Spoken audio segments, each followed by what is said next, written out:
नमस्कार दोस्तों, कैसे हैं आप लोग। आशा आप लोग अच्छे होंगे। दोस्तों, आज की कहानी है बदमिजाज आदमी। बंगले में प्रवेश करते वक्त रिद्धि बिल्कुल निश्चिंत थी कि अभी यहाँ सिर्फ मिथिलेश ही उसे मिलेगा। मिथिलेश अपने बेडरूम में लैपटॉप पर ऑफिस का काम कर रहा था। उसकी पीठ दरवाजे की तरफ थी।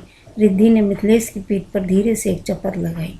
मिथिलेश चौंक गया, फिर तुरंत संभलते हुए बोला, ओह साली साहबा आप। क्यों जीजू, आप क्या दीदी का इंतज़ार कर रहे थे? वह तो अभी भी क्लिनिक गई हुई हूँ। अरे नहीं नहीं, मैं तो तुम्हें ही याद कर रहा था। ऐसा ही है तो एक अच्छी सी सेल्फी लेते हैं।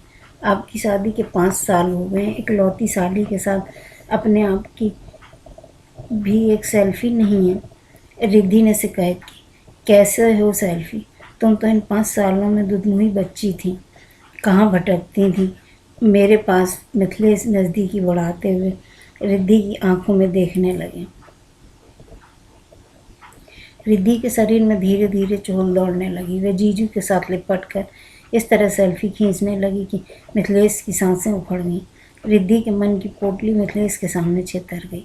सेल्फी के बाद चुप्पी के शून्य को भरते हुए बोल पड़ी, देखो जीजू, सेल्फी में भी एक दूसरे के साथ कितने अच्छे लग रहे हैं। मिथिलेश लैपटॉप को छोड़ अपने बिस्तर पर आ गए और फिर एक झटके से रिद्धि को अपनी बाहों में भर लिया। जीजू, दीदी को पता चला तो? महीने भर से तुम्हारे दिल का हाल मैं साफ पढ़ रहा हूँ। अब भूल जाओ दीदी को। घरवाली को बस में रखना मुझे बखूबी आता। रिद्धि अब तक मिथिलेश से लगभग लिपट चुकी थी। 23 साल की नवयौवना ने 35 साल के मिथिलेश के पौरुष को बसीभूत कर लिया था। प्रथम अनुभूत की लीला जब थमी, रिद्धि का मन कुछ बेचैन हो उठा। बोली, जीजू क्या मुझे से गलती हो गई? मिथिलेश ने उसके होंठों को अपने चुंबन से जकड़ने के बाद आश्वस्त कर दिया, हमारी परंपरा है कि पत्नी अपने पतियों को सदा खुश रखें। अब खुश मैं कैसे होता हूँ यह जानने की कोई ज़रूरत ही नहीं है। ज़्यादा मत सोचो, तुम कॉलेज की पढ़ाई ख़त्म कर लो, फिर अपने विभाग में लगवा दूँगा। 11 बजे को है, मुझे भी ऑफिस के लिए निकलना है। रिद्धि के लिए नौकरी की बात भी एक बड़ा लालच ही थी। उसने यह अनदेखा नहीं कर पाई थी कि रिद्धि और मिथिलेश के अपने सुविधानुसार अपना दर्शन बनाकर रिश्ते के विश्वास को दरकिनार कर दिया। उसकी रंगरेलियां बना किसी रोक टोक से चलती नहीं। आज से 5 साल पहले उस दिन दोपहर 3 बजे के करीब 24 साल की सिद्धि वाहन के इंतजार में यूनिवर्सिटी के बाहर खड़ी थी। अचानक सामने से बाइक पर बैठा चिन्मय आता दिखाई पड़ा। सिद्धि को देख वह रुक गया। अरे चिन्मय, 2 साल से कहाँ थे? एमकॉम और बैंक की परीक्षाओं की तैयारी कर रहा था। तुम बताओ। चलो चलो, गांधी मैदान चलते हैं, सिद्धि ने घूरती हुई चिन्मय से कहा। बैठो बाइक पे। बिना किसी औपचारिकता के पीछे बैठ गई तो, लेकिन यहाँ लोगों की बातें बनाने के लिए ऐसे मसले मिल जाएं तो उनके पास वक्त की कमी नहीं रहती है। खैर, इस मुलाकात को वह जाया नहीं करना चाहती थी। पटना के प्रसिद्ध गोलघर के पास ही एक गांधी मैदान है। लोगों की तफरीह के लिए अच्छा खुला इलाका है।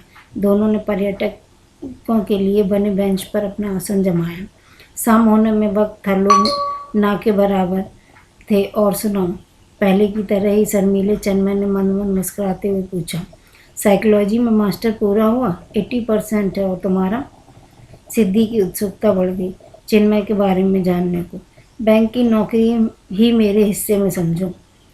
तुम अब क्या करोगी?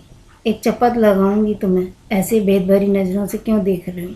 मन में कोई चोर है क्या?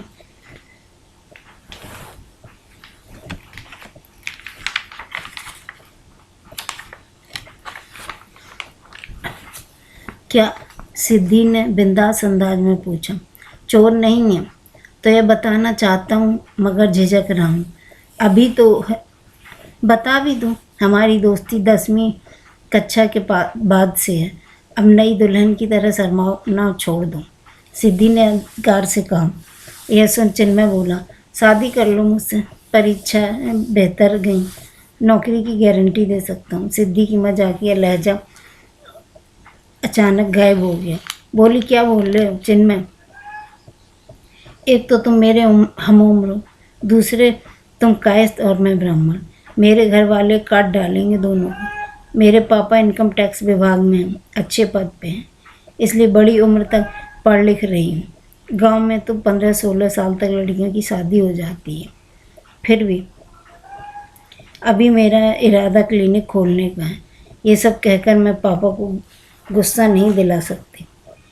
चिन्मय कमज़ोर और दुखी महसूस करने लगा था। उसके अन्य के स्वर में, सच कह दो सिद्धि, मैं तुम्हें कभी पसंद नहीं था।